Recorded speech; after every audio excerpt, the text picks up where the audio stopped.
Hello दोस्तों, welcome आप सभी का एक बार फिर से आपके अपने YouTube channel Sharma sir physics पे। स्वागत करता हूँ आप सभी का आपके अपने चैनल पे। और हम 1000 प्लस सब्सक्राइबर फैमिली हो चुके हैं। ये सब आप लोगों के सपोर्ट की वजह से हुआ है, तो थैंक्स अगेन। आज हम स्टार्ट करेंगे एसएचएम की जो सीरीज हमने स्टार्ट की है। एक ही वीडियो में थोड़ा ज़्यादा लेंथी हो गया था, इतना पॉसिबल सा। तो आज सेकंड इसका जो पार्ट हम कवर करेंगे, उसके बाद हम इसके क्वेश्चन डिस्कस करेंगे। आप लोग भी उनको ट्राई करना, जो प्रीवियस ईयर क्वेश्चन है जेईई मेंस या फिर नीट के रिगार्डिंग जो भी आए हुए हैं, उनके अंदर एक बेटर अंडरस्टैंडिंग होगी, कंसेप्ट बनेगा। प्लस आप कितने शॉर्ट फॉर्म में उसको कर सकते हैं, कितना शॉर्ट फॉर्म होगा, जो ट्रिक होगी उनको आप लोग यूज करना। ओके, तो वीडियो अच्छी लगे तो लाइक कमेंट शेयर जरूर करना और चैनल को सब्सक्राइब जरूर करना। तो बने रहिएगा, जुड़े रहिएगा। तो स्टार्ट करते हैं। तो लाइसिज्म के अंदर हमने क्या क्या पढ़ा था अब तक, उसके बारे में एक बार बता दो। डिस्प्लेसमेंट के बारे में पढ़ा था, x = a sin omega t plus 5 भी लिख सकते हो कांस्टेंट फॉर्म में। नंबर 2 वेलोसिटी के बारे में पढ़ा, omega a cos omega t। Okay, number 3 हमने एक्सेलरेशन के बारे में पढ़ा, -ओमेगा² a sin ओमेगा t। फिर हमने एनर्जी के बारे में जाना, जो एनर्जी होती है काइनेटिक एनर्जी थी। काइनेटिक एनर्जी का फॉर्मूला हमने किया, ठीक है। उसके बाद पोटेंशियल एनर्जी, फिर टोटल एनर्जी। फिर इन दोनों में एक पॉइंट था, एक पोजीशन थी डिस्प्लेसमेंट की, जिसके ऊपर ये दोनों वैल्यू सेम होते थे कि इज द सेम रिजल्ट। और वो वैल्यू क्या थी, +-a/√2। अब डायरेक्ट क्वेश्चन ये आते हैं बहुत बार कि वेलोसिटी एक्सेलरेशन से कितना आगे चलती है, या फिर एक्सेलरेशन कौन आगे चलता है कौन पीछे चलता है, कितने फेज एंगल से आगे या पीछे चलते हैं। इनके बारे में जानते हैं। उसके बाद हम जो कंसेप्ट करेंगे वो होगा स्प्रिंग ब्लॉक सिस्टम। आज बेसिकली हम स्प्रिंग ब्लॉक सिस्टम सीरीज है, पैरेलल है। अगर किसी स्प्रिंग के टुकड़े कर दिए जाए, 1, 2, 10, 1000 कितने भी टुकड़े कर दिए जाए, तो उस केस में सीरीज और पैरेलल की रेशियो क्या आएगी, किस प्रकार से कॉम्बिनेशन होगा, कैसे कैसे क्वेश्चन पूछे जा सकते हैं। ओके, उसके बारे में हम बात करेंगे। फिर हमारे पास कुछ केसेस होंगे पेंडुलम के, जो बताया था लिक्विड के अंदर पेंडुलम अगर है तो उस केस में हमारे पास टाइम पीरियड क्या होगा, फ्रीक्वेंसी क्या होगी। अगर एक्स्ट्रा इलेक्ट्रिक फील्ड है तब हमारे पास केसेस क्या होंगे, किस टाइप से होंगे। रिड्यूस्ड मास का कंसेप्ट क्या है, उसके बारे में पढ़ेंगे। डैम्प्ड ऑसिलेटर क्या है, आज हम इसके बारे में डिस्कस करेंगे। उसके बाद जो प्रीवियस ईयर क्वेश्चन है PYQ जो नीट और जेईई हैं, वो हम नेक्स्ट लेक्चर में डिस्कस करेंगे। इस वीडियो में जाने से पहले एक बार प्रीवियस वीडियो, उसका लिंक में ऊपर आपके पास शो भी हो जाएगा, डिस्क्रिप्शन बॉक्स में देख सकते हैं आप। और इसकी PDF लेने के लिए आप लोग मेरे व्हाट्सएप नंबर जो मैंने बताया था 9034262380 पे आप व्हाट्सएप पे मुझे मैसेज भी कर सकते हैं, जिससे मैं आपको ग्रुप में या ब्रॉडकास्ट लिस्ट में ऐड कर दूंगा, ताकि आपके पास जो भी असाइनमेंट है, नोट्स आपको मिलते रहें। ठीक है, और अपना जो टारगेट है जेईई मेंस और नीट, उसकी आपकी अच्छी अंडरस्टैंडिंग, अच्छी पकड़ हो सके। ओके, तो स्टार्ट करते हैं। इन सब के बारे में हमने बात की थी। आज हम जो स्टार्ट करने जा रहे हैं उसके बारे में बात करते हैं, ठीक है। और मैं ये बताया था कि वेलोसिटी एक्सेलरेशन कौन आगे चलता है। तो यहाँ देखिए, सबसे पहले डिस्प्लेसमेंट की बात करता हूँ। ये आपके पास साइन की कर्व आप लोगों को पता ही होगी। अगर मैं यहाँ से इस टाइप से ऐसे प्लॉट करूँ, टाइम को अगर मैं यहाँ ब्रेक करूँ, T/4, T/2, 3T/4 और ये आपके पास, ठीक है। इतने पार्ट में हमने इसको ब्रेक किया। तो यहाँ से हमारे पास क्या क्या रिजल्ट आएंगे, सब के बारे में हम 1 बाय 1 में आपको बताऊंगा। डिस्प्लेसमेंट के रिगार्डिंग हम बेसिकली पढ़ रहे हैं डिस्प्लेसमेंट टाइम, ठीक है। होगा क्या जनरली, चाहे x = a cos है, साइन है, क्योंकि साइन और cos दोनों हार्मोनिक फंक्शन होते हैं, मैंने आपको बताया था। वैल्यू पुट करनी होती है आपको जनरली, जैसे मैं यहाँ से सोल्व करना सिखा रहा हूँ आपको, डायरेक्ट रट्टा नहीं लगाएंगे। साइन ओमेगा t आपको जस्ट क्या करना है, जो T/4 है ये वैल्यू कहाँ पुट करनी, T के अंदर पुट करनी है। A साइन ओमेगा क्या होता है प्यारे बच्चों, ये होता है 2π/T या 2.2 फ्रीक्वेंसी, ठीक है। ये कितना है, T/4, T से T कैंसिल, 2 से 2, π/2 मीन्स 90 डिग्री। सभी को पता होगा कि हमारे पास जो 2π रेडियन जो होता है किसके इक्वल होता है, 360 डिग्री के इक्वल होता है, ओके। और ये वैल्यू हम सभी को पता ही होती है। यहाँ से तो क्या रिजल्ट आएगा, साइन 90 कितना होगा 1, तो आपके पास x की वैल्यू कितनी आएगी, मीन्स T/4 पे जो एम्पलीट्यूड होगा वो क्या होगा, मैक्सिमम। यहाँ मैंने डॉट से इसको रिप्रेजेंट किया, ठीक है। नंबर 2, जब T/2 वैल्यू पुट करेंगे तब क्या होगा, x = a साइन ओमेगा, फिर से क्या होगा 2π/T, और t की जगह क्या पुट करेंगे, T/2, t से t कैंसिल, 2 से 2, साइन 180। साइन 180 क्या होता है, मैथमेटिकल टूल की फर्स्ट वीडियो मैंने अपलोड भी की हुई है, आप देख भी सकते हैं। साइन 90 + 90, साइन 90 + 90 मीन्स 90 प्लस होते हैं सेकंड क्वाड्रेंट में चला जाता है, और साइन क्या होता है सेकंड क्वाड्रेंट में पॉजिटिव होता है, तो प्लस का साइन आप लगाएंगे। और साइन किस में चेंज होगा, टी रेशो चेंज होते हैं। T ratio means trigonometric ratio जो होती है वो एक लाइन होती है, वर्टिकल लाइन, जो आपके पास इस टाइप से 90 है 270 पे टी रेशो चेंज होती है। 270 है, 90 है, 90 प्लस है, माइनस है, 270 प्लस माइनस, वहाँ चेंज होता है। साइन कोस में, कोस साइन में, टेन कोट में, कोट टेन में, या फिर सीकेंड कोसिकेंड में, कोसिकेंड सीकेंड में। ठीक है, तो कोस 90 कितना होता है 0, सभी को पता है, तो मैंने यहाँ पे एक डॉट लगा दिया। ओके, लगभग आइडिया से आप लोगों को लग गया होगा कि यहाँ से इस टाइप से कुछ करा हुआ है, वो यहाँ आएगी, फिर नीचे जाएगी, फिर ऊपर आएगी। ठीक है, अब हम बात करते हैं आएगी कैसे, 3t/4 की बात कर रहे हैं। तो x is equal to a sine कितना था ओमेगा टी, ओमेगा को क्या लिखेंगे 2π/t इंटू में 3t/4, t से t कैंसिल, 2 से 2, 3/2 इंटू पाई। पाई कितना होता है, सिंपली 180 होता है, तो कितना हुआ 270, साइन 270, साइन 270 कितना होगा भाई, sine 180 plus 90। Okay, 180 plus third quadrant में, थर्ड में क्या होता है साइन नेगेटिव, क्वाड्रेंट तो सभी को पता होगा, फर्स्ट, सेकंड, थर्ड, फोर्थ। अगर इनके बारे में कोई आइडिया नहीं है, पॉजिटिव कहाँ होगा नेगेटिव कहाँ होगा, तो mathematical tools by Sharma sir अगर आप करेंगे तो वहाँ पे आपको मेरी वीडियो मिल जाएगी, तो आराम से उसको देख सकते हैं। और 180 प्लस 90, तो साइन का साइन रहेगा हमारे पास यहाँ पे, ठीक है, बट नेगेटिव हो जाएगा, क्यों, क्योंकि थर्ड क्वाड्रेंट में सिर्फ पॉजिटिव होता है, टेन और कोटेंजेंट, कितना साइन 90। ठीक है, साइन का साइन क्यों रहा, क्योंकि यहाँ 90 और 270 होता है ना प्यारे बच्चों, तभी ये चेंज होता है, अदरवाइज चेंज नहीं होगा। अच्छे प्रकार से मैं बताया, वहाँ पे चेक करना। साइन 90 कितना होता है 1, तो -1, -1 कहाँ, यहाँ ये पॉइंट। ठीक है, ये +1 बोल सकते हैं इसको, -1। फिर उसी प्रकार से अगर टी पुट करें तो यहाँ ये आएगा। तो इस प्रकार से कर्व बनेगी हमारे पास, किसके लिए, डिस्प्लेसमेंट के लिए। एक बार आराम से आप इसका स्क्रीनशॉट भी ले सकते हैं, समझ भी सकते हैं। ओके, नेक्स्ट कंटिन्यू करेंगे। ये आपके लिए रहेगा v equal to omega cos omega t, इनकी वैल्यू पुट करेंगे। फिर भी कोई प्रॉब्लम हो तो आप लोग मुझे व्हाट्सएप कर सकते हैं, पूछ सकते हैं। ठीक है, इस टाइप से रहेगा ग्राफ। मैं 1 मिनट के लिए आपको बता देता हूँ। ये हमारे पास टाइम है t/4, t/2, 3t/4, और ये कितना है t। ठीक है, उसके बाद सिमिलर यहाँ इस टाइप से, इसको ऐसे डॉटेड में बना सकते हैं आप, ऐसे इस टाइप से। फर्स्ट वन जो है वो डिस्प्लेसमेंट के लिए है, नीचे टाइम एक्सिस रहेगी सबके लिए कॉमन, टाइम एक्सिस। ये आपके पास किसके लिए, डिस्प्लेसमेंट के लिए, किसके लिए, velocity, and that is for acceleration. तो यहाँ से अगर ग्राफ बनाओगे, आप भी ट्राई करोगे, अगर कोई प्रॉब्लम है तो पूछोगे मुझसे इस टाइप से, ऐसे। ये ग्राफ बनाओगे तो वेलोसिटी, कोस जो होता है, कोस मैक्सिमम होता है किसके ऊपर, 1 के ऊपर, तो ये यहाँ से स्टार्ट होगा ऐसे। और जिस बच्चे का हो जाए, जिसको आता है, वो कमेंट में यस टाइप करें, अगर नहीं आता तो पूछ सकते हो। ठीक है, स्किप बिल्कुल मत करना। एक्सेलरेशन साइन है बट नेगेटिव साइन है, नेगेटिव है तो कहाँ स्टार्ट होगी, यहाँ से ऐसे। ठीक है, अब देखिए शाबाश, ये जो वेलोसिटी है ये एक डिस्प्लेसमेंट से कितना आगे चलती है, 90 डिग्री फेज एंगल आगे चलती है। वेलोसिटी डिस्प्लेसमेंट से कितना आगे चलती है, 90 डिग्री आगे चलती है। अब एक्सेलरेशन जो है ये वेलोसिटी से कितना आगे चलती है, 90 डिग्री आगे चलती है। एक्सेलरेशन और डिस्प्लेसमेंट में फेज एंगल अगर पूछा जाता है तो कितना होगा, 180 degree out of phase. Okay, बता सकते हैं यहाँ से, कोई प्रॉब्लम नहीं किसी प्रकार की। आराम से आप इन सभी पॉइंट्स को क्लियर कर सकते हैं, बता सकते हैं कि कौन आगे चलेगा कौन पीछे चलेगा। बिल्कुल सिंपल मैथमेटिक्स था जो मैंने यहाँ पे कवर करवाया, तो आप लोगों को याद रखना है। ठीक है, डिस्प्लेसमेंट हो गया। अब हम, ये तो था कल का जो हमने पढ़ा था, कुछ रह गए थे कुछ टॉपिक जिनके बारे में हमने बात की, क्योंकि एक एक कंसेप्ट हमें क्लियर करना जरूरी है। आगे बढ़ते रहोगे कोई फायदा नहीं, वीडियो मिलेगी कोई 2 मिनट का, कोई 3 मिनट का, बट अच्छे प्रकार से हम अच्छे लेंथ की वीडियो इसलिए प्रोवाइड करें ताकि आप लोग कम समय में अच्छा गेन कर सकें। ओके, कम समय का मतलब है एक अच्छा, मतलब पूरा डिटेल में आप उसको जान सकें, अदरवाइज बीच में अगर मिसकंसेप्ट होता है तब प्रॉब्लम होती है।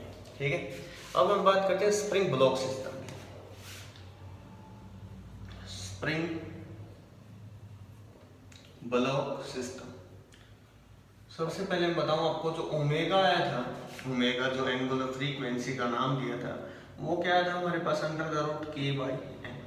ठीक है, के क्या था, स्प्रिंग कांस्टेंट था, फोर्स कांस्टेंट था, एम मास था, बॉब का जो भी हमने लिया था। अब ओमेगा क्या होता है प्यारे बच्चों, यहाँ से ओमेगा होता है 2 पाई इंटू ए। ये सिंपली इसको क्या लिखते हैं, 2 पाई बाई टी भी इसको हम लिखते हैं, रिप्रेजेंट करते हैं। यहाँ जैसे ये पुट करूंगा मैं 2 पाई बाई टी इसकी जगह, और ये पुट करूंगा अंडर द रूट के बाई एम, तो टी की वैल्यू यहाँ से क्या आएगी, 2 पाई अंडर द रूट के बाई एम। टी वहां चला गया, ठीक है, सॉरी टी यहाँ जाएगा तो आपके पास क्या बनेगा, 2 pi under the root M by K. ठीक है, और फ्रीक्वेंसी क्या आएगी, फ्रीक्वेंसी होती है 1 बाई टी, वो क्या आएगी 1/2 पाई अंडर द रूट के बाई एम। तो ये फॉर्मूले रहेंगे आपके लिए, टी निकालना, फ्रीक्वेंसी निकालनी, यहीं से क्वेश्चन बनता है बेसिकली। ठीक है, यहीं से क्वेश्चन आता है, किस टाइप से इनको निकाला जाता है, फाइंड आउट किया जाता है। तो ये फॉर्मूले रहेंगे जिनकी हेल्प से हम स्प्रिंग ब्लॉक सिस्टम, सीरीज है, पैरेलल है, कितने उसके पेयर करें सर, कैसे आंसर आएगा, उनके बारे में जानते हैं। ठीक है, दो टाइप से फॉर्मूले रहेंगे इसके, टी का 2 pi under the root M by K, और एक रहेगा लेंथ जो ग्रेविटी पे डिपेंड करते हैं, उस केस में 2 pi under the root L by G. Sir याद कैसे रखें, अगर पेपर के अंदर पजल हो जाते हो आप लोग की, सर टी के अंदर के बाई एम था, एल बाई जी था, सर कुछ याद नहीं रहा, नो प्रॉब्लम। आप क्या करना, एक बहुत ही अच्छी चीज होती है इसके अंदर की, क्या, इक्वेशन ऑफ होमोजेनिटी। वो आपको ये बताते हैं कि दोनों साइड जो इक्वेशन होती है वो बैलेंस करते हैं एक दूसरे को। तो यहाँ से टाइम की जो यूनिट होगी सेकंड होगी, यहाँ से निकालेंगे 2 पाई, कोई यूनिट नहीं होती। एम आपके पास जो मास है उसकी यूनिट क्या होती है, सिंपल केजी लिख दिया।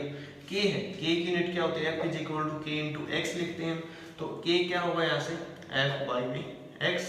ठीक है, एफ की यूनिट हम क्या लिखते हैं, मास इंटू एक्सलरेशन, मतलब के जी मीटर पर सेकेंड स्क्वायर, और उसके डिवाइड में क्या एक्स, एक्स मीन्स मीटर। ठीक है, पूरा रूट के अंदर एम से एम कैंसिल, के जी से कैंसिल, ये एस स्क्वायर ऊपर जाएगा तो हमारे पास क्या आएगा, एस स्क्वायर एक प्रकार से मीटर पर सेकंड स्क्वायर है, यहाँ है तो ऊपर जाएगा तो इस टाइप से होगा, और स्क्वायर से रूट कैंसिल सेकंड। ठीक है सर, सेकंड सेकंड है, मीन्स हम जो फॉर्मूला अप्लाई कर रहे हैं बिल्कुल ठीक है, उसमें कोई प्रॉब्लम, किसी टाइप की त्रुटि, कोई प्रॉब्लम, एरर नहीं। ठीक है, याद रखने के लिए है, वैसे तो ये फॉर्मूले जो है आप लोगों को याद भी होंगे, तो इसमें कोई खास बात नहीं। अब देखिए इसे बस series parallel,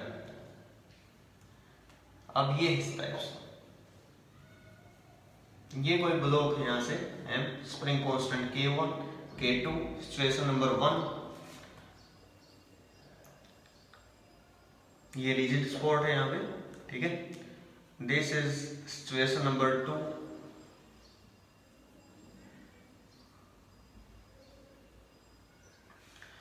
this is situation number 3। जिन टाइप से आपके पास क्वेश्चन बन सकता है उनके बारे में हम बात करते हैं। ये 3 टाइप की सिचुएशन मैंने यहाँ पे डिस्कस की है, 1, 2 एंड 3 आप देख सकते हैं। K1, this is your K2, similar भी हो सकते हैं, K1 K2 की वैल्यू K के इक्वल भी हो सकती है, ऐसा कोई नेसेसरी नहीं है कि सर डिफरेंट ही होते हैं, नो। K1 K2 सीरीज में जो हमने रेजिस्टेंस पढ़ा था क्लास 10th में, उसका जस्ट अपोजिट होता है। ठीक है, उस रेजिस्टेंस का जस्ट उल्टा। कैपेसिटर के सिमिलर होता है, अभी तक आप लोगों ने कैपेसिटर नहीं पढ़ा है, कैपेसिटेंस क्लास 12 में पढ़ोगे, नो प्रॉब्लम। तो उसका भी बिल्कुल सिमिलर होता है, रेजिस्टेंस के जस्ट अपोजिट होता है। एक कंडक्टेंस होता है रेजिस्टेंस का रेसिप्रोकल, उसके बिल्कुल सिमिलर है। होगा क्या, सीरीज में जो रेजिस्टेंस होता था, जैसे R1 प्लस R2 लिखते थे, वो फॉर्मूला यहाँ पैरेलल के लिए होगा, उसका उल्टा का मतलब ये। तो सीरीज में फॉर्मूला क्या रहेगा और पैरेलल में क्या रहेगा, सीरीज के लिए बात कर रहा हूँ मैं। सीरीज में सबसे पहले हम फॉर्मूला क्या लिखेंगे, 1 बाई, इस टाइप से लिखेंगे सीरीज को।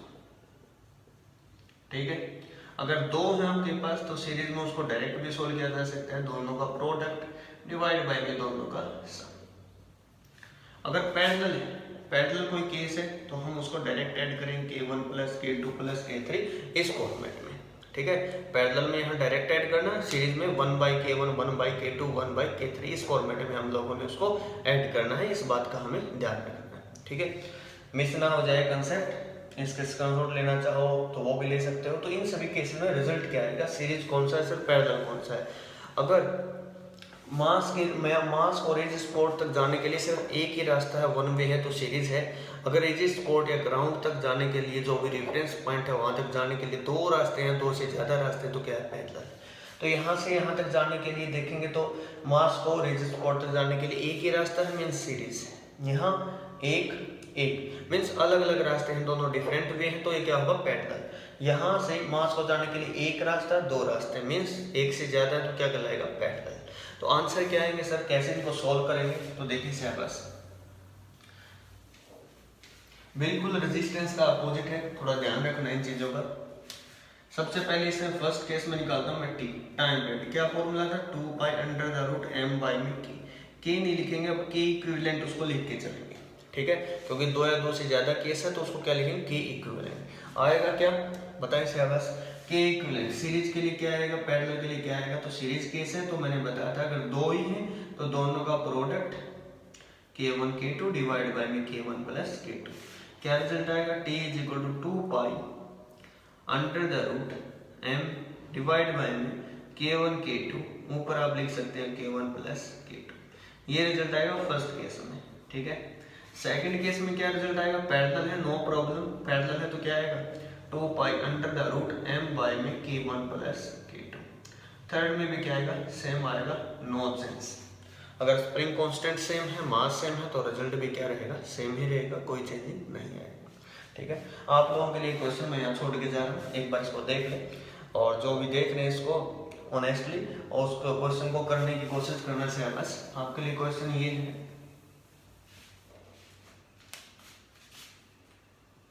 आराम से हो जाएंगे, कोई खास बात नहीं है।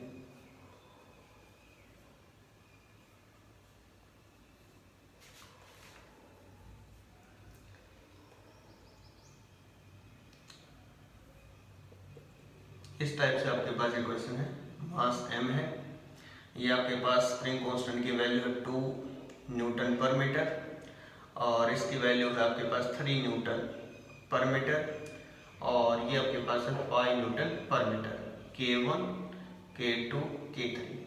You have to find out time period and frequency error. Okay, तो ये आपके लिए क्वेश्चन रहेगा यहाँ पे आज की वीडियो का क्वेश्चन ऑफ द डे। तो देखते हैं कितने बच्चे इसको करते हैं, और बहुत खुशी होगी अगर आप लोग इसको करते हैं अच्छे प्रकार से। तो ये था हमारे पास स्प्रिंग ब्लॉक सिस्टम।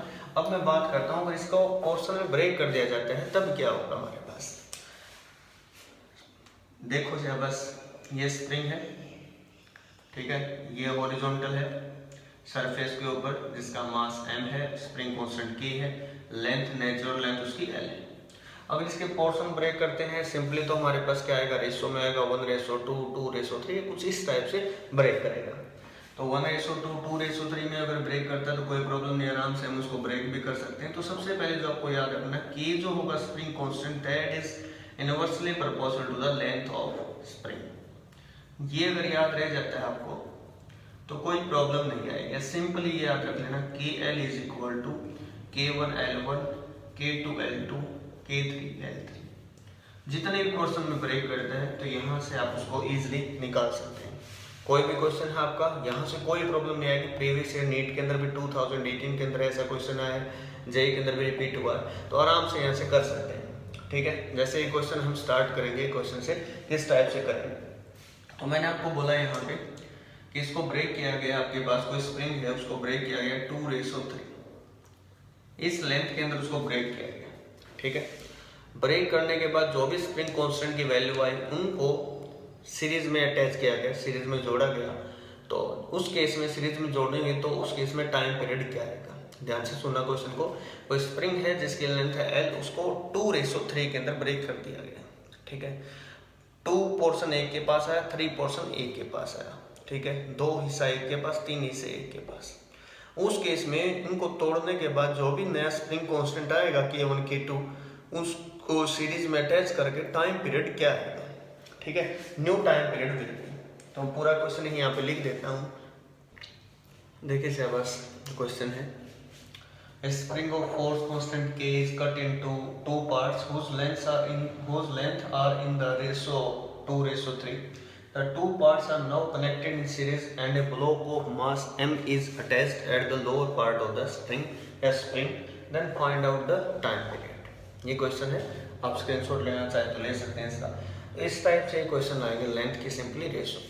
तो देखिए शाबाश, सबसे पहले स्प्रिंग कांस्टेंट के है, लेंथ L, ठीक है, ये लिखेंगे इज इक्वल टू K1। अब L1 क्या लिखेंगे, लेंथ जो होगी 2 डिवाइड बाय में 2 प्लस 3। ये रेशो है L1 की, L1 L2 जो हमारे पास गिवन है 2:3 है। L1 ये है और L2 क्या है हमारे पास 3 डिवाइड बाय में 2 प्लस 3। ओके, तो इसको हम यहाँ लिखेंगे K1 इंटू L1। L1 क्या होगा हमारे पास, L1 की वैल्यू यहाँ से गिवन है 2/5। ओके, इसी प्रकार से K2 लिखेंगे, वो क्या होगा 3/5। K1 की value in the form of K अगर हम बात करें तो क्या आएगी 5/2। ठीक है, किसका पोर्शन है, लेंथ का, इतनी लेंथ का एक पोर्शन है, L से L कैंसिल होगा तो हमारे पास क्या रिजल्ट आएगा, सिंपली टोटल लेंथ का, तो आएगा 5/2 इंटू K। सिमिलर वे में K2 की अगर बात करें तो क्या आएगा 5/3 इंटू में K। तो K1 K2 की वैल्यू हमने यहाँ से फाइंड आउट कर ली। अब हम बात करेंगे T की, टाइम पीरियड। T का फॉर्मूला क्या था, 2π√m/में K इक्विवेलेंट। K इक्विवेलेंट क्या है कि सीरीज के लिए जब दो होंगे तो दोनों का क्या होगा, प्रोडक्ट, और डिवाइड बाय में दोनों का क्या होगा, सम। तो K1 K2 डिवाइड बाय में K1 प्लस K2, क्या रिजल्ट आएगा, दोनों का प्रोडक्ट 25/6, दोनों का सम करेंगे तो 5 यहाँ से कॉमन आएगा, 1/2 प्लस 1/3। ठीक है, इस टाइप से बनेगा, कितना आएगा 25/6 और यहाँ से क्या बनेगा 5 इंटू 6 और यहाँ से कितना बनेगा 5। ठीक है, आप करके देख सकते हो इसको। यहाँ से आपके पास एक एलसीएम था, कैंसिल होगा, 25 से 25 कैंसिल होगा, तो K इक्विवेलेंट की वैल्यू हमारे पास कितनी आई 1। ठीक है, तो T की वैल्यू हमारे पास क्या आएगी, यहाँ से K था साथ में K स्क्वायर भी लिखेंगे, यहाँ से K साथ में तो एक K से एक कैंसिल, तो यहाँ से एक प्रकार से T की वैल्यू देखें तो 2π√m/K। तो ये हमारे पास सिंपली जो इक्वेशन होती है वही रिजल्ट यहाँ से आ जाएगी। ठीक है, अगर ये पूछता पैरेलल का, तो पैरेलल केस में इनको डायरेक्ट ऐड करते तो क्या आंसर आता 5, और ये अगर इसको डायरेक्ट ऐड किया जाता तो क्या आंसर आता 1/2 प्लस 1/3। अभी जो सोल्व किया हमने कितना आता 25/6, तो वही यहाँ पे 25 की और ऊपर क्या जाता है 6। इस टाइप से इसको लिखते हैं। ओके, तो सीरीज पैरेलल में कितने भी रेशियोज की ब्रेक करता है तो इसको आराम से आप देख सकते हैं, 1:2:3 भी दे सकता है, तो क्या लिखेंगे 1 डिवाइड बाय में तीनों का सम, 2 डिवाइड बाय में तीनों का सम, 3 डिवाइड बाय में तीनों का सम। ध्यान रखना है KL is equal to K1 L1 is equal to K2 L2 is equal to K3 L3, इस बात का ध्यान रखेंगे आप लोग। और यहाँ से किसकी वैल्यू फाइंड आउट करेंगे, K1 की, किसके फॉर्म में, K की फॉर्म में, K2 की वैल्यू किसके फॉर्म में, K की फॉर्म में। ठीक है, लेंथ तो हट जाएगी, कैंसिल हो जाएगी, तो K1 K2 K3 की वैल्यू आप लोगों को क्या करनी है, फाइंड आउट करनी है। ओके प्यारे बच्चों, समझ में आया आप लोगों को। अब हम बात करते हैं, अगर दो मास को किसी स्ट्रिंग से बांधा जाता है, उनको ऑसिलेट करवाया जाता है, मेड टू ऑसिलेट, देन 2 मास है आपके पास M1, ये है M2, इनको स्ट्रिंग से बांधा गया और मेड टू ऑसिलेट, इनको घुमाया जाता है, तो T टाइम पीरियड क्या आएगा 2π√, जो हमारे पास फॉर्मूला था m/k, m की बजाय म्यू आ जाएगा। म्यू क्या है, ये रिड्यूस्ड मास, रिड्यूस्ड मास पूरा कंसेप्ट है जी एडवांस के लिए, तो इसके बारे में हम एक अलग से वीडियो बना देंगे रिड्यूस्ड मास के रिगार्डिंग, लेकिन अब के लिए इसकी वैल्यू क्या होगी m1 m2 डिवाइड बाय में m1 प्लस m2। ठीक है, इस प्रकार से लिखेंगे। अगर स्प्रिंग का मास भी इंक्लूड है, ये कोई स्प्रिंग है, ये कोई M है ब्लॉक जिसका मास है, स्प्रिंग का मास भी अगर गिवन है तो T का फॉर्मूला होगा 2π√m प्लस ms/3 बाय में की, डायरेक्ट है, J के अंदर ये नहीं है। ठीक है, वैसे आप लोगों को याद रखना है तो आप इसको याद रख सकते हैं। ठीक है, टाइम पीरियड, टाइम पीरियड जो है वो लेंथ पेंडुलम है, वहाँ तो इफेक्टिव होता है, बट जो स्प्रिंग सिस्टम वहाँ इफेक्टिव नहीं होता। ठीक है, जैसे एक्सेलरेशन ड्यू टू ग्रेविटी की वैल्यू चेंज होती है तो G चेंज होगा। ठीक है, T is equal to 2π√L/G, G की वैल्यू पोल पे अलग होती है, आप सभी को पता है, इक्वेटर पे अलग होती है, दोनों की वैल्यू डिफरेंट होती है। जब किसी हाइट पे अलग होती है, डेप्थ पे अलग होती है, शेप की वजह से अलग होती है, उसकी मूवमेंट की वजह से, स्पिन की वजह से हमारे पास G चेंज होता है। मून पे अलग वैल्यू होती है, 1/6 होती है, आप सभी को पता होगा। तो हर एक पॉइंट पे जी की वैल्यू चेंज होगी तो टाइम पीरियड भी हमारे पास चेंज होगा, ठीक है। अगर कोई लिफ्ट है तो लिफ्ट ऊपर जा रही है, नीचे आ रही है, तो उन सभी केसेस में क्या होगा, क्योंकि उस केस में हमें देखना पड़ेगा एक्सेलरेशन बढ़ रही है, कम हो रही है, क्या हो रहा है। ट्रक आगे जा रहा है तब क्या होगा, लिफ्ट ऊपर जाए तो टाइम पीरियड पे सर कोई इफेक्ट होगा या नहीं होगा। लेंथ पेंडुलम में तो इफेक्ट होगा, सिंपल सर, क्यों नहीं होगा, क्यों होगा, क्योंकि वहाँ पे जो एक्सेलरेशन वो चेंज हो जाएगी, रिलेटिव अपरेंट हो जाएगा। वेट किसी पर्सन का हो ज़्यादा हो जाएगा, ऊपर जाएगी, नीचे आएगी, कम हो जाएगा। किसी अगर एक्सेलरेशन से है तो कांस्टेंट वेलोसिटी से है तो कोई फर्क नहीं पड़ेगा, ठीक है। तो इन सभी के बारे में हम बात करते हैं। देखिए साहब, बस टाइम पीरियड में बेसिकली क्या इफेक्ट होगा, ठीक है। टी के दो फॉर्मूले होते हैं, 2 पाई √m/k, ये स्प्रिंग ब्लॉक के लिए, और एक फॉर्मूला होता है 2 पाई √L/g, ये होता है लेंथ पेंडुलम के लिए। अब हम बात करते हैं सबसे पहला केस 1, लिफ्ट की ये बात करते हैं, ठीक है। कोई लेंथ पेंडुलम है जिसकी लेंथ L है, ठीक है, मास ये बॉब जो है उसका मास m है, किसी एक्सेलरेशन से नीचे जा रही है, ठीक है। तो इस केस में टाइम पीरियड पे क्या इफेक्ट होगा, तो t = 2 पाई √L/g, ये फॉर्मूला होता है, बट g की बजाय क्या लिखेंगे, g इफेक्टिव g क्या होगा, नीचे जब आती है तो g माइनस है। सर g-a कैसे होगा, तो ये apparent weight of a person, ठीक है, मैन का जो वेट होता है नीचे ऊपर के कैसे, मैंने कंसेप्ट ही बताया था आप लोगों को, किस टाइप से आप लोग उसको पॉइंट आउट करते हैं, तो उस केस में मैंने कंसेप्ट बताया था, ठीक है। हो सकता है आप भूल गए हो, नो प्रॉब्लम, मैं अभी बता देता हूँ आप लोगों को। जैसे ये m है तो इसका वेट नीचे लगेगा m × g, यहाँ पे टेंशन लगेगी t, तो सबसे पहले हम किसका नाम लिखते हैं, माँ का। सबसे पहले लूंगा मम्मी डैडी का, तो माँ, इसकी डायरेक्शन में जो कंपोनेंट है वो पॉजिटिव होता है, दूसरी डायरेक्शन में जो नेगेटिव होता है, ये कंसेप्ट ध्यान रखो, कोई प्रॉब्लम नहीं आएगी। तो t की वैल्यू यहाँ से क्या है, इस साइड लेके आएंगे, mg - m × a, तो t का क्या है, m × g - a, m तो मास था, t रिएक्शन थी, तो g - a इसलिए लिया जाता है, ऊपर जाते हैं तो g + a लिखते हैं, ठीक है। तो आपको याद रह जाएगा यहाँ से टाइम पीरियड, तो टाइम पीरियड का फॉर्मूला क्या रहेगा, 2 पाई √L/g - a, ये किसके लिए, डाउन के लिए। अप के लिए पूछे तो यहीं से आप 2 पाई √L/g + a, अगर इसको इस टाइप से ऐसे लेके जा रहा है किसी एक्सेलरेशन e से, तो उस केस में क्या होगा, ठीक है। देखिए शाबाश, सपोज ये आपके पास कोई ट्रॉली है,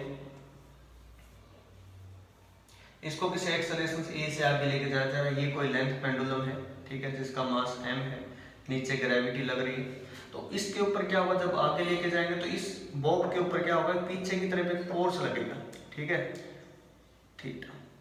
ठीक है। कौन सा फोर्स बोलते हैं उसको, सभी को पता होगा, आपसे पूछ लेता हूँ कमेंट में, क्या होगा उसका नाम, वो अपोजिंग फोर्स, वो इनविजिबल फोर्स जिस ऑब्जेक्ट के ऊपर लगेगा अपोजिट डायरेक्शन में, तो वो फोर्स हमारे पास कौन सा होता है, तो ध्यान से आप उसका कमेंट करेंगे, यहाँ पे बताएंगे कौन सा फोर्स होता है, ठीक है। उस फोर्स की वजह से यहाँ एक्सेलरेशन इस डायरेक्शन में होगी, तो नेट एक्सेलरेशन क्या होगा, √g² + a², तो फॉर्मूला क्या लगेगा, t = 2 पाई √m / √g² + a²। ये ए जो आया कौन से फोर्स की वजह से आया, ये आप लोगों को कमेंट करके बताना, पता भी लग जाएगा कितने बच्चे वीडियो देख रहे हैं सीरियसली लास्ट तक, ओके। ये था इसके बारे में। अब हम बात करते हैं, जब कोई आपके पास, इस केस में क्या होगा, रेशो ही पूछ लेते हैं, अगर इसको किसी लिक्विड में इमर्ज कर दिया जाए, बॉब जिसका मास m है और ये डेंसिटी ρ है, और इस बॉब की डेंसिटी सिग्मा है, ठीक है। किसी लिक्विड के अंदर जब इमर्ज किया जाता है किसी भी लेंथ पेंडुलम को जिसका मास m है, लेंथ L है, ठीक है, तो उस केस में टाइम पीरियड पे सर कोई इफेक्ट होगा, बिल्कुल होगा। क्यों होगा, मास के अंदर जो उसका टाइम पीरियड होगा कम होगा, ज्यादा होगा, किस टाइप से होगा, तो देखिए सर बस कैसे हम बताएंगे इसको। तो यहाँ से t = 2 पाई √L/g, g की बजाय हम g इफेक्टिव लिखेंगे, लेंथ पे कोई इफेक्ट नहीं होगा। जैसे ही यहाँ आता है तो ग्रेविटी तो अपना इफेक्ट दिखाती है नीचे की तरफ जो लेके जाती है, बट इसके ऊपर एक अपवर्ड डायरेक्शन में एक फोर्स लगता है जिसको बोलते हैं अपथ्रस्ट। या फिर अपवर्ड फोर्स या फिर बायोवेंट फोर्स। ठीक है, बायोवेंट से का एक फिनोमेना यहाँ अप्लाई होता है, क्योंकि जब भी कोई ऑब्जेक्ट लिक्विड के अंदर इमर्ज किया जाता है, डुबोया जाता है, तो उस केस में जितने लिक्विड पार्टिकल दूर होते हैं वो दोबारा से अपनी पोजीशन को रीगेन करने की कोशिश करते हैं, जिसकी वजह से ऑब्जेक्ट क्या हो जाता है, ऊपर चला जाता है। तो यहाँ से जी इफेक्टिव क्या होगा, m इंटू में g effective is equal to weight जो नीचे लेके जा रहा है mg minus buoyant force. Buoyant force का फॉर्मूला क्या होता है, volume of the liquid into density of the liquid, density जो लिक्विड की है रो इनटू में जी।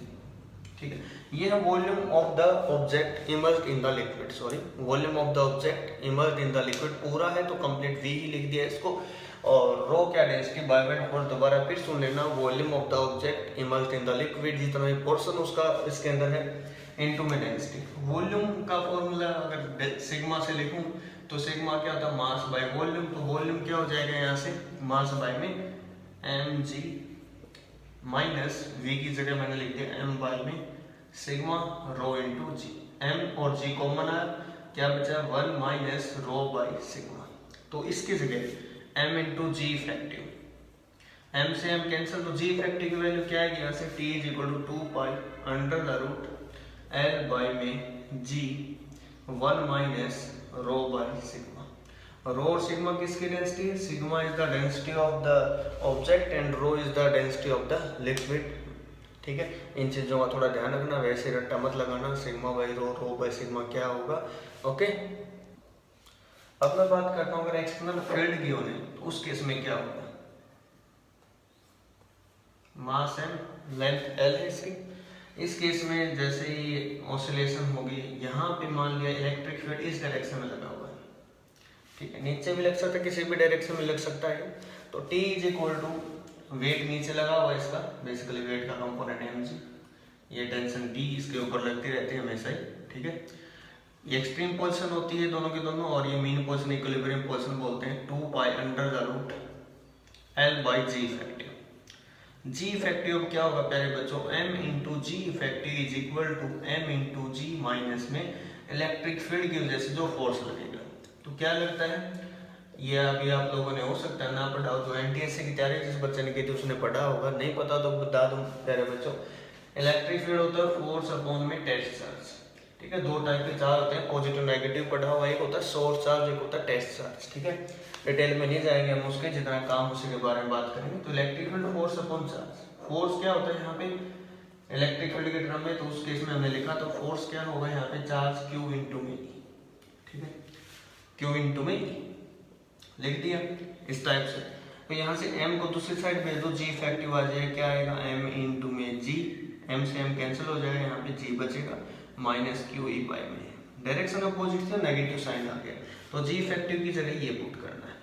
अगर ये नीचे की तरफ है, केस नंबर 1 था, केस 1, केस 2 अगर इलेक्ट्रिक फील्ड नीचे की तरफ है तो हमारे पास g इफेक्टिव क्या आएगा, g प्लस में Q ई पाई में, केस 2 के अंदर। ठीक है, केस 3 अगर इलेक्ट्रिक फील्ड इस डायरेक्शन में है तो उस केस में क्या आएगा, G square plus Q square E square by में एम का स्क्वायर, और इस पूरे का क्या आएगा रूट। ठीक है, ये किसकी वैल्यू आएगी, जी इफेक्टिव की, थर्ड केस में। ठीक है, जी इफेक्टिव ये होगा। ठीक है, क्योंकि परपेंडिकुलर में ट्रायंगल स्लो वेक्टर एडिशन लगाएंगे तो A square plus B square plus 2ab cos theta, और cos 90 क्या होता है, जीरो होता है, तो under the root A square plus B square, दो फोर्स हैं, तो mg है और एक फोर्स ड्यू टू चार्ज। अगर हम बात करें इलेक्ट्रिक फील्ड की है, इस टाइप का क्वेश्चन इसी बार 2021 फैब अटेम्प्ट के अंदर आया था, तो इसको थोड़ा अच्छे से करना। Thank you. अब देखिए सिलेबस हम बात करते हैं डैम्प्ड एंड अनडैम्प्ड ऑसिलेशन जो होते हैं किस टाइप से होते हैं। अनडैम्प्ड तो होते हैं जो आपके पास इसका एम्पलीट्यूड होता है वो कभी भी मतलब कि आपके पास चेंज ना हो। डैम्प्ड क्या होती है, कुछ टाइम बाद स्टॉप हो जाती है, गोज ऑन डायमंड से मीन्स एक प्रकार से अगर बात करें तो जिस टाइप से बच्चा है उसको जब झुलाते हैं, ठीक है, झूला दिया और छोड़ दिया। ठीक है, मेरी छोटी सी गुड़िया अभी 6 मंथ की, तो उसके इसमें झूले की बात कर रहा हूँ, तो जैसे उसको छोड़ते हैं तो कुछ टाइम बाद अपने आप स्टॉप हो जाता है। ठीक है, तो स्टॉप हो जाता है तो उसी केस में हम बात करें कौन कौन से जो फैक्टर हैं जो फैक्ट डालते हैं, किस टाइप से इक्वेशन आएगी, सिंपली उसका एम्पलीट्यूड और एनर्जी पूछते हैं, ठीक है, कहाँ से क्या आएगा। तो देखिए सिंपल, ये आपके पास स्प्रिंग ब्लॉक है, ये कोई स्प्रिंग है जिससे एक मास m बना हुआ है, ठीक है, नेचुरल लेंथ सपोज यहाँ तक है, ये इसकी इक्विलिब्रियम पोजीशन है और ये नीचे तक गया हुआ यहाँ तक जिसका मास है। तो यहाँ होता है क्या, सिंपली एक फोर्स लगता है जो हमारे पास F is equal to minus K, जिसका नाम लेते हैं वो तो लगेगा ही यहाँ पे, F is equal to minus K into X. साथ में एक और फोर्स यहाँ पे लगता है, ठीक है, अभी बताता हूँ, V इंटू वी, ये इसका अपोज करता है मोशन का, वो फ्रिक्शन की वजह से लगता है। V क्या है, जिस वेलोसिटी से ब्लॉक नीचे जाता है। V क्या है, damping coefficient, damping oscillation coefficient, ठीक है, जिसकी वजह से नीचे गिरा। अब तक ये तो आप लोगों ने पढ़ा था, बट ये एक नया फैक्टर यहाँ पे इंक्लूड हो गया। हो सकता है इससे और ज्यादा इंक्लूड होते हैं, लेकिन हमारी बुक के अंदर सिर्फ इतना ही तो इसके बारे में बात की गई। और भी फैक्टर जो इसकी मोशन को जो हमारे पास रेस्ट्रिक्ट करते हैं, लेकिन सिंपली यहाँ पे ये पढ़ा गया, एयर फ्रिक्शन जो है वो यहाँ पे इसका अपोज कर रहा है, जो इसको मतलब कि डाई आउट करवा रहा है। एक टाइप से अगर यहाँ पे ऑसिलेशन बनाओ तो कुछ इस टाइप से बनेगा, एक्सपोनेंशियली वो डिक्रीज होंगे हमारे पास, ठीक है। तो ये यहाँ से एम्पलीट्यूड ज्यादा था, फिर कम होता होता क्या हो जाएगा, लास्ट में जीरो को टेंड कर जाएगा। तो यहाँ पे दो फैक्टर आए, यहाँ तक तो आप लोगों ने पहले पढ़ा, बट ये फैक्टर एक और नया इंक्लूड यहाँ पे हो चुका है आपके पास, देख सकते हैं। तो एक इसकी वजह से हुआ, V वेलोसिटी जिससे ब्लॉक नीचे जा रहा था, और B क्या, डैम्पिंग कोफिशिएंट है जो इसकी मोशन का अपोज कर रहा था, इसलिए नेगेटिव साइन यहाँ पे यूज किया गया। फोर्स को हम सिंपली क्या लिखते हैं, मास इंटू एक्सेलरेशन, मतलब double differentiation derivative. B into V यहाँ लिखूंगा तो V क्या होगा, dx बाई dt, और यहाँ से k into X is equal to 0। ये जो इक्वेशन आपके पास सेकंड ऑर्डर के डिफरेंशियल इक्वेशन है, ये आप बीएससी सेकंड या फिर बीटेक के अंदर आप स्टडी करेंगे। अब उसका डायरेक्ट सॉल्यूशन की हम बात करते हैं, क्योंकि इतना सब कुछ आपके पास नहीं है। तो सॉल्यूशन जो इसका होता है आपके पास, जो पहले हम लोगों ने पढ़ा था, ऐसे तो सेम मोस्टली वहीं तक चलेगा। ए नोट भी यहाँ पे लिख सकते हो, कोस omega T plus 5 phase constant, but यहाँ पे एक और टर्म आ जाएगी, ठीक है, बी टी बाई में। ये टर्म इसके अंदर इंक्लूड हुई जो आप लोगों को याद रखनी, ठीक है। अब इसका अगर आपसे एम्पलीट्यूड पूछ लिया जाए तो कितना होगा, A naught e raise to power minus D T by में 2 है। टी क्या है, डैम्पिंग कोफिशिएंट है, एम मास है, टी टाइम है। एनर्जी का जो फॉर्मूला होगा आपके पास, ठीक है, जो भी एनर्जी का फॉर्मूला होगा यहाँ पे आपके पास अगर पूछा जाए तो क्या होता है, हाफ इंटू के इंटू ए स्क्वायर। ए स्क्वायर की बजाय यहाँ पे इसका स्क्वायर करेंगे तो ए नोट का स्क्वायर आएगा। स्क्वायर स्क्वायर आपके पास क्या होगा, यहाँ से 2 से 2 कैंसिल होगा, तो आपके पास क्या रिजल्ट आएगा, बी टी बाई में। ये होते हैं आपके पास यहाँ पे क्या, एनर्जी की वैल्यू, ठीक है। एनर्जी हो गया, एम्पलीट्यूड हो गया, तो इस टाइप से आप इसको बता सकते हैं। और ज़्यादा डिटेल में एडवांस लेवल के अगर आपको करना है तो कमेंट में ज़रूर बताना, हम उसके बारे में डिस्कस करेंगे। तो ये था हमारे पास एसएचएम के बारे में। फिर हम वेव के बारे में पढ़ेंगे, डॉपलर इफेक्ट क्या है, बीट्स क्या है, किस टाइप से अप्लाई होते हैं। मोस्टली क्वेश्चन वहाँ से आते हैं, 1-2 क्वेश्चन यहाँ से भी आ जाते हैं। तो इस सेक्शन को भी अपना वीक मत रखना, क्योंकि ये क्लियर होगा तभी नेक्स्ट में आपको हेल्प मिलेगी। और इसका पहले से कोई खास लिंक नहीं है, पहले बता दूँ मैं आपको, तो इसको अच्छे से करना। कल इसके कंसेप्ट एक बार रिवाइज करेंगे नेक्स्ट वीडियो में, और प्रीवियस ईयर क्वेश्चन को हम लोग ट्राई करेंगे, और यहीं पर उनके सॉल्यूशन, कंसेप्ट, ट्रिक जो भी होगी आप लोगों को अवेलेबल करवाई जाएगी। वीडियो अच्छे लगे तो अच्छे आप लोग भी शेयर करना। तो ये आप लोगों के लिए पास एक प्रकार से कंट्रीब्यूशन होगा हम लोगों को, क्योंकि ना तो सैलरी स्कूल से मिल रही, बस परेशान, और ना ही हमारा कोई पेड कोर्स है, फ्री कोर्स है। आप लोगों को इसी टाइप से आपकी हेल्प करते रहेंगे। Thank you so much. जय हिंद, वंदे मातरम।